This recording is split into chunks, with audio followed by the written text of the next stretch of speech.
ఓం శ్రీ గురుభ్యో నమ. అంగారక గ్రహం కుజగ్రహానికి కుజస్తంభన అంటాం మనం.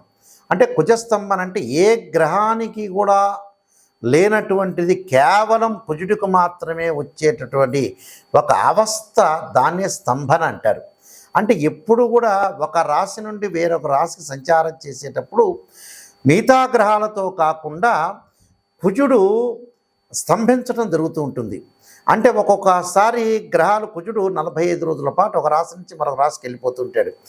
ఒక్కొక్క రాశి నుంచి ఒక్కొక్క రాశికి వెళ్ళేటప్పుడు ఆ రాశిలోని 45 రోజుల కంటే ఎక్కువగా ఉంటే దాన్ని స్తంభన అంటారు. అంటే స్తంభన అంటే ఏ గ్రహం ఏ రాశిలో ఎంతకాలం ప్రయాణం చేయాలో ఆ ప్రయాణం అటువంటిది. ఇక్కడ కుజుడు వచ్చేటువంటి మాసార్థత కుజహ అంటారు. అంటే నెలన్నర పాటు జన్మరాశిగతే భౌమాయ రాక్షస పీడితం అంటారు. అంటే నెలన్నర పాటే తప్పకుండా కూడా కుజుడు ఉండాలి అని అర్థం. అంటే కుజుడు ఏదైతే 45 రోజుల పాటు ఉంటాడు.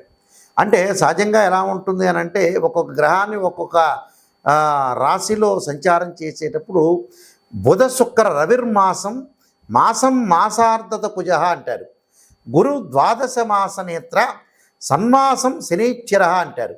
అందువల్ల ఏ గ్రహం ఏ రాశిలో ఎంతకాలం ఉండాలో మనం చూడాలి. అలానే కుజుడు విషయానికి మనం ముఖ్యంగా వస్తే అక్టోబర్ 20వ తారీఖు పునరసు నక్షత్రం 4వ పాద ప్రవేశంతో కర్కాటక రాశిలోకి ప్రవేశిస్తాడు మధ్యాహ్నం 2:20 అదే అక్కడ ఏదైతే అక్టోబర్ 20వ తారీఖు నుంచి జనవరి 21వ తారీఖు వరకు కూడా మనకి 92 రోజుల పాటు ప్రవేశం జరుగుతుంది. అంటే జనవరి 21వ తారీఖున ఉదయం 10:04 వరకు ఉంటాడు.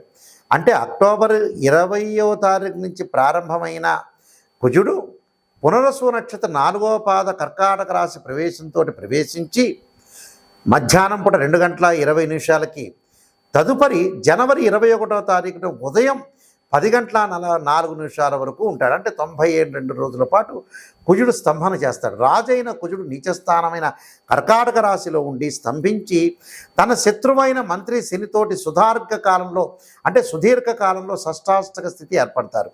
అంటే కుజుడు చేసే ఫలితాలు కొన్ని ఉంటాయి.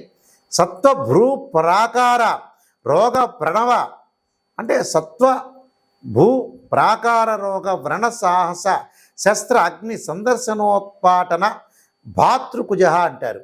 అంటే భూ సంబంధమైన వ్యవహారాలు కానీ, కోర్టు కానీ, రియల్ ఎస్టేట్ కానీ, అన్నదమ్ముల మధ్య సంబంధం కానీ, శారీరక సంబంధాలు కానీ, కెమికల్ కంపెనీలు కానీ, మిషనరీ కానీ, మార్కెటింగ్ కానీ, భూమి ఇండ్ల నిర్మాణం, న్యాయ వ్యవస్థ, రక్షక భటులు, న్యాయవాదులు, సైన్యము, మేనేజ్మెంటు, భూములు అమ్మడం, మేస్త్రీ పనులు, యంత్ర సంబంధమైన విషయాలు, మెకానికులు, రోగాలు, శస్త్రచికిత్సలు, అగ్ని భయాలు లాంటివి కూడా మొదలగునవన్నీ కూడా కొన్ని జరుగుతుంటాయి. కాబట్టి ఈ ద్వాదశ రాశుల వాళ్ళకి కుజస్తంభన వల్ల ఏ విధంగా జరుగుతుందో ఒకసారి తెలుసుకుందాం. మకర రాశి వాళ్ళకి కుజస్తంభన శని షష్టాష్టక స్థితి వల్ల ఏ విధంగా ఉండబోతుంది అనంటే, ఇక్కడ ఏదైతే మనకి గోచారరీత్యా ఇక్కడ సప్తమ స్థానంలో కుజుడు యొక్క సంచారం, సప్తమ స్థానంలో కుజుడు యొక్క సంచారం వల్ల ఏం జరగబోతుంది.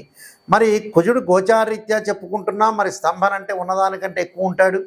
శని కూడా షష్టాష్టక స్థితిలో దృష్టి అనేది ఒకటి ఉంది. దానివల్ల ఏం జరుగుతుంది, మామూలుగా సాధారణంగా గోచారరీత్యా చెప్పబడే ఫలితాల్లో కుజుడు సప్తమ స్థానంలో ఉంటే అన్న వస్త్రాది రాహిత్యం అన్నారు.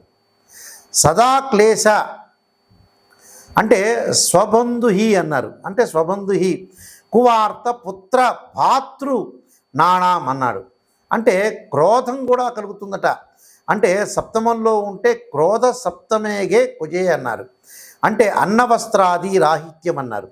అంటే దరిద్రము, తీరని సంతాపము, అశుభవార్తలు, సదా క్లేశ స్వబంధుభి అన్నారు. అంటే బంధువులకి ద్వారా కొంత శుభవార్తలు వింటాం, కుటుంబ కలహాలు అలాంటి వార్తలు వస్తాయి, క్రోధం కలుగుతుంది, అశుభం కలుగుతుందని కూడా చెప్పారు. అంటే కుజుడు 7వ స్థానంలో ఉంటే వృత్తి వ్యాపారాల యందు ఆటంకాలు కలగకుండా చూసుకోవాలి, కొంత బంధుమిత్రులతో సహనంగా ప్రవర్తించాలి, వారసత్వంగా వచ్చిన భూమి రీత్యా కూడా కొంత విషయాలు తలెత్తే అవకాశాలు ఉంటాయి, చెడు వార్తలు వింటాం, భార్యాభర్తల మధ్య విరోధ భావాలు కలుగుతాయని అర్థం. అంటే విసుగు, రహస్య అవయవాల వల్ల కొంత ఇబ్బందులు కలిగే అవకాశాలు ఎక్కువ ఉంటాయి. అంటే పని లేకుండా తిరగటం, అసహనంగా ఉండటం, భూమి రీత్యా వివాదాలు, కోర్టు సమస్యల పరిష్కారం కాకపోవటం, అలానే పరిష్కారం కాకుండా అనవసరమైన వివాదాలు, రాద్ధాంతాలు, పెళ్లి శుభ కార్యక్రమాలు ఆగిపోవటం, భార్యాభర్తల మధ్యలో చిన్న చికాకులు, సంతానం ద్వారా కూడా కొన్ని శుభవార్తలు అశుభవార్తలు జరుగుతాయని అర్థం. అంటే ఈ రాశి వాళ్ళ కొద్దిగా ఈ కుజుడు వల్ల కొన్ని మూడే విషయాలు ఉంటాయి.